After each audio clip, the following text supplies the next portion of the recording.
Doonni caasa nageenyaa biyya tokko hooggananii haala kanaan gadi bu'uun maqaballeessi bananii walqeequu paartilee naannoo Amaaraa fi Oromiyaa keessa socho'an irratti tibbana dhaga'amus qopheessineera. Afrikaa kibbaatti lakkoofsi namoota balaa lolaan dhumanii 250 ga'us oduu gaggabaaboo keessatti qabanneerra kan isiniif dhiyeessu Anzaala Lamtaaddisaati. Godina Shawaa Lixaa aanaa noonnootti finxaaleeyyiin Amaaraa ganda Hurruumuu Qorkee qe'ee maatii tokkootti torban darbe keessa namoota 4 ajjeesuun 6 kan madeessan ta'uu waajjirri kominikeeshinii aanichaa gabaaseera. Dabalataan ganda Alii Aboo fi Hulugeetaa Karrayyuutti irra deebiin gaafa guyyaa 2 ji'a 8ffaa bara 2014 qabeenya uummataa irratti miidhaa qabeenyaa fi lubbuu namaa akkasumas beelladootaa qaqqabsiisu jiraattootni BBC'n dubbisee himaniiru. Sababa kanaan manneen jireenyaa qonnaan bultoota gandicha keessatti argaman mana citaa 42 fi mana qorqoorroo 4 waliigalaan mana jireenyaa 46 guutummaan kan barbadaa'an ta'uu itti gaafatamaan waajjira bulchiinsaa fi nageenya aanichaa obbo Geetuu Habtaamuu wabeeffachuun waajjirri kominikeeshinii aanichaa fuula feesbuukii isaa irratti gabaaseera. Jiraataan aanaa noonnoo ganda Aliyaaboo BBC'n dubbise harmeen isaa osoo baqatanii kufanii miidhamuun hospitaala Walisootti yaalsaa jiraachuu himan waan isaan mudate akkanaan dubbatu. Yeroo darbe kana ta'e karaa weeraraa saba Amaaraatiin wanta hammaataa fi lubbuu namaallee dabarsuu danda'u irratti mudate gidduu kanatti balaa tasaasaan nu argachaa ibiddatti manatti ibidda qabsiisaa darbanii ibidda lakkosaatuma adeemuu kan hundarratti manni tokko bira hin darbamu. Amma immoo isaan kun sababa kanaatiin buqqa'anii duubatti deebi'aniiti as ijaaranii deebi'anii mi'a isaanii fe'atanii waan hunda fe'atanii ta'anii nutti deebi'anii ibidda nama fixeetti jedhani.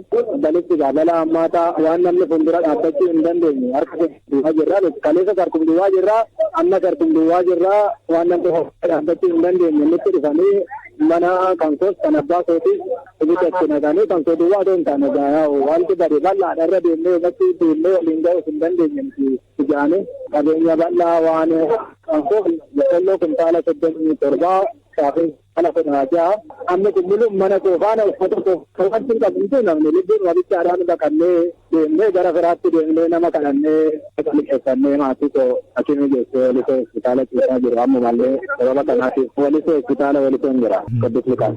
Manneen meeqatu gubatee miidhaa ammamiitu ga'e ollaa keessan irras wanti beektan wanti agartan wanti taajjabdan.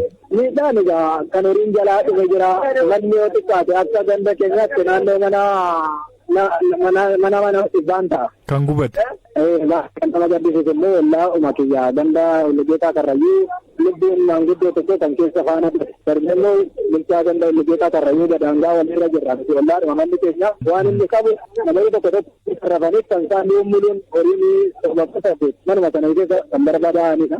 Dargaggoo tokko Dajanee Kabbadaa jedhama kan isaas qabeenya wanti tokko akkuma kiyya kanumtuu namni horiin illee kan biraa gubatan baruma kana mana wayii qorqoorroo haaraa ijaarratee jal'aabeedhaan osoo ittiin galiin waluma faana isaa dhabe mana citaas mana qorqoorroos qabeenya leenis qabeenya midhaanis namni bakkee nama jira bakka tarii baala mukaa nyaachuun yaafe malee wanti midhaan eegnu hin jiru. Akka waajjirri kominikeeshinii aanichaa fuula feesbuukii isaa irratti ibsetti haleellaa kanaan lubbuun haadha tokko mana keessatti darbeera.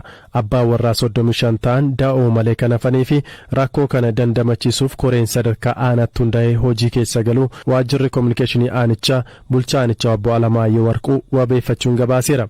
Itti dabaluun rakkoo finxaaleeyyiin Amaaraa aanaalee ollaa keessa maandheeffachuun hawaasa nagaa irratti badii raawwachaa jiran kana seeratti dhiyeessuuf qindoominaan qaamolee nageenya aanolee ollaa fi bulchiinsa godina Shawaa Lixaa waliin hojjetamaa jiruun finxaaleeyyiin 7 to'annoo seeraa jala oolaniiru jedhe gabaasichi. Ji'a sadaasaa darbee keessas aanaa noonnoo gandoota 5 haleellaa finxaaleeyyii Amaaraan dhaqqabeen lubbuu namootaa fi qabeenyarra miidhaan gahuu ni yaadatama.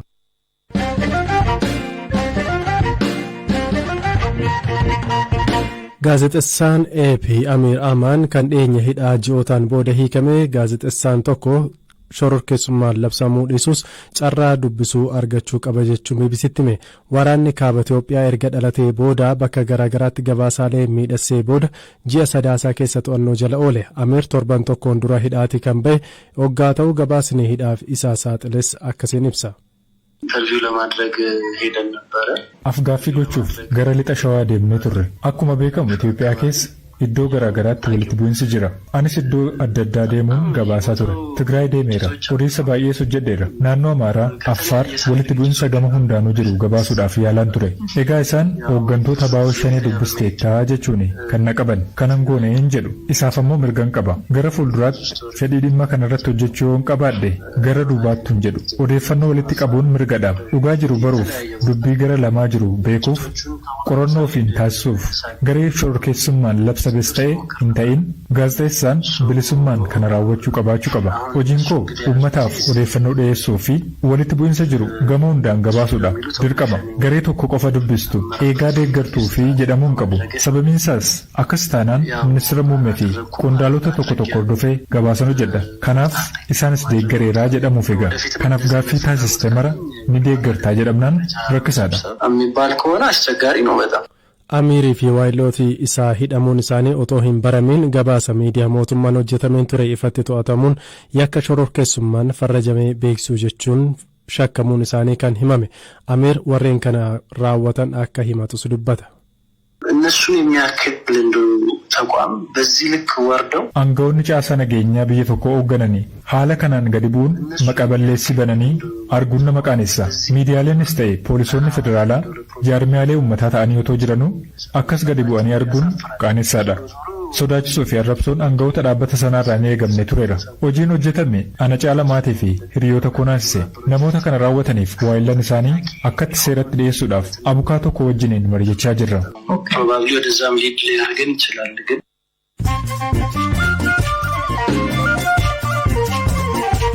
gidduutti oduuwwan gaggabaaboo isinitti hima. Waggaa tokko oliif humnoota federaalaa waliin lola kan seenan finciltoonni Tigraay naannoo Affaar keessaa bakkee to'atanii turanii fi aanaa Erebtii jedhamtu keessaa ba'uu beeksisan. Dhimma kanarratti gama mootummaa federaalaas ta'e naannoo Affaar wanti jedhame hin jiru. Afrikaa kibbaatti balaan lolaa naannoo darbaanitti dhaqqabe lakkoofsi namoota du'anii 250 gahe. Heelikoopterootni namoota mucuca dhoqqeen danqamanii jiran baraaruuf marmaaruu isaanii itti fufaniiru. Pireezidaantii US Joo Baayiden Puutiin Yuukireen keessatti duguuggaa sanyii raawwate jechuun himatan. Puutiin eenyummaa Yuukireenummaa yaada isaa dhabamsiisuuf yaalaa jira jechuun dubbatan Baayiden. Pireezidaantiin Sudaan Kibbaa Saalvaa Kiir humna waraanaa tokkoome hundeessan. Kunis humnoota waraanaa mormituu kan dabalate yoo ta'u gareen pireezidaantii harka 60 yoo qabatu kan mormitu ammoo harka 40 ni qabata jechuudha.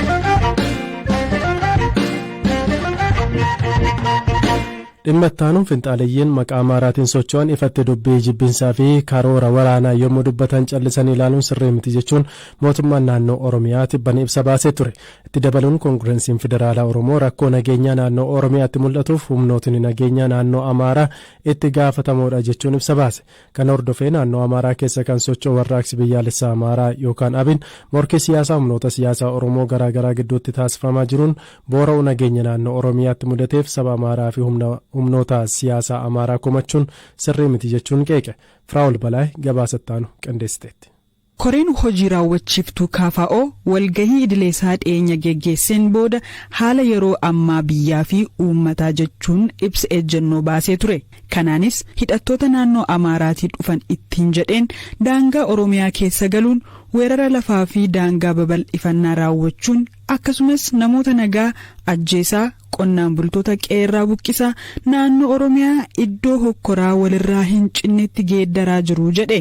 KFO'n dabaluun keessattuu duulli waraanaa fi weerarri lafaa kun godinaalee Oromiyaa Wallagga Bahaa, Horroo Guduruu Wallaggaa, Shawaa Lixaa, Shawaa Kaabaa fi Shawaa Bahaatti bifa qindaa'aa ta'een gaggeeffamaa jira jedheera. Godinaalee Wallaggaa fi Shawaa Lixaa keessatti finxaaleeyyiin Amaaraa uummata nagaa irratti irra deddeebiin haleellaa gaggeessuun lubbuun namoota darbaa akka ture mootummaan naannoo Oromiyaa yeroo adda addaatti himeera. Dhaabni waggoota muraasa dura hundaa'ee fi saba Amaaraaf akka qabsaa'u kan hime ABN garuu himannaa kana balaaleffateera. Deebii kenneenis naannoleen KFO'n ibsa isaa keessatti eere kunniin dhalattoota nagaa Amaaraa irratti irra deddeebiin iddoowwan ajjechaa fi buqqa'insi itti raawwatudha jedhe. Iddoowwan kanattis ifatti hidhattoonni ABO shanee itti socho'anii fi iddoowwan gara caalu kan to'atanii jiran ta'uusaatiin rakkoo nageenyaa fi itti gaafatamummaa kan fudhatan humnoota siyaasaa naannoo Amaaraa miti jedhe. Rakkoo nageenyaa Oromiyaa keessa mudatuuf jiraattonni Keessumaa gama lixa Oromiyaan hidhattoota waboo kan mootummaan ABO shanee jedhu hidhattoota Amaaraa fi Gumuz himatu. Gama kaaniin dirqama uummata tiksuu qabu guutuu dhabu, seera malee ajjechaa raawwachuu fi kaaniinis humnoonni mootummaa ni himatamu. Haa ta'u malee aangoonni mootummaa naannoo Oromiyaa humnoota finxaaleeyyii Amaaraa jechuun kan waaman hidhattoota faannoo haleellaa xumura ji'a darbe lubbuu milishoota 26 galaafateef itti gaafatamtoota taasisaniiru. Mootummaan naannoo Oromiyaa finxaaleeyyii irratti waraana kan gaggeessinu finxaaleeyyii biraa akka oomishaniif mitii jedhe. Kanumaanis tibbana naannolee lamaan gidduutti ibsi wal faalleessu bahaa ture. Qondaalonni naannoo Amaaraa gama isaaniin gareen dargaggootaa faannoo jedhamu finciltoota Tigraay akka loluuf mootummaan naannichaa leenjisee akka bobbaasee dubbatu. Ammallee akka leenjirra jiran kan himan qondaalonni kunneen hirkoo raayyaa ittisa keenyaati. Raayyaan ittisaas meeshaa deeggarsaanii dhiyeessaa fi yeroo jedhan ni dhaga'amu. Gama biraan humni kun daangaa Oromiyaa karaa Wallaggaa bahaa fi Horroo Guduruu seenuun namoota nagaa irratti haleellaa gaggeessaa akka ture jiraattonni yeroo adda addaatti BBC'tti himaniiru. Humnoonni naannoo Amaaraa keessatti hidhannoon socho'an kan mootummaan finxaaleeyyii jechuun waamu miidiyaalee mootummaa fi dhuunfaan ifatti dubbii jibbinsaa fi karoora waraanaa yommuu dubbatan callisanii ilaaluun sirrii akka hin taane mootummaan naannoo Oromiyaa ni hima. Mootummaan naannoo Oromiyaa tibbana hidhattoota waraana bilisummaa Oromoo ABO shanee ittiin jedhu irrattis ooppireeshinii waraanaa akka gaggeessaa jiru himeera.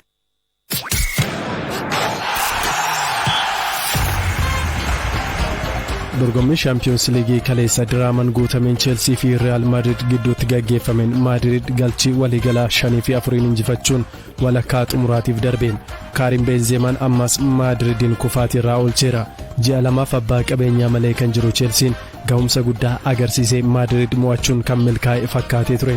Thomas Tuchel ga'umsa taphattootni isaa agarsiisaniin boonuu qaba jedhan xiinxaltootni kubba miilaas. Chelsean 3-0 osoo dursuutii taphichi 3-2 goolabame. Luka Modric fi Benzemaan injifannoo Madridiif shoora olaanaa taphataniiru. Benzemaan bara kana taphoota 38 irratti galchiiwwan 38 lakkoofsise. 12 Champions League irrattidha. Qabxii dinqisiisaan galmaa'ee biraan Villarreal kilaba Jarman Munich galchii 2-1 injifatee kan darbedha. Gareen Unai Emery osoo hin eegamin walakkaa xumuraaf gaheera. Har'a taphni cimaan Manchester City fi Atletico Madrid gidduutti eegama. Marsaa jalqabaan Cityin 1-0 injifateera. Dirree Atletico Wanda Metropolitano irratti tapha gaggeeffamu kanaaf gama Man Cityin taphatan sarara ittisa Ruben Diaz miidhamarraa deebi'uu ni danda'a. Guardiolaan taphni kun haalaan itti cimuu akka danda'us dubbateera. Atleticoon tapha marsaa jalqabaan kubba tokko illee garagalchitti osoo hin yaalin bahanim. Haala ittisa isaaniirratti leenjisaa duraanii Atletico fi Xaaliyaanii Arrigo Sacchi fi Marco Van Basten dabalatee qeeqaniiru. Diego Simeoneen qeeqa kanaaf akka abbaan koo jedhu qurxummiin afaan isheen duutii jechuun deebiseefi. Ani erga bara 2005 leenjisummaarran jira. Leenjistoota akka koo irratti waan hamaa dubbadheen beeku. Yoo dinqisiifachuudhaa baadhellee nan callisa jedhe Simeoneen. Taphattootni fi leenjistootni duraanii odeessuu jaalatu kan jedhe Simeoneen oduun rakkasaadhaa kaffaltiin qabu namuu odeessuu danda'a. Har'a garuu hojii koo irratti xiyyeeffadha jechuun deebise. Gama biraan Liverpool tapha marsaa jalqabaan 3-1 injifatee kan deebi'e Benfica waliin har'a ni taphatama. Kabajamtoota dhaggeeffattoota keenya sagantaa raadiyoo BBC Afaan Oromoo galgala kanaaf qopheessine asumarratti xumurreeti kan jiru. Kan isiniif dhiyeessan Zalaalam Taaddasaan ture. Qopheessituun sagantichaa Firaa'ol Balaa'e waliin turtii taasisneerra. Odeeffannoo kan marsariitii BBC Afaan Oromoo irraatii argachuu dandeessu. Halkan gaarii boru walitti deebina.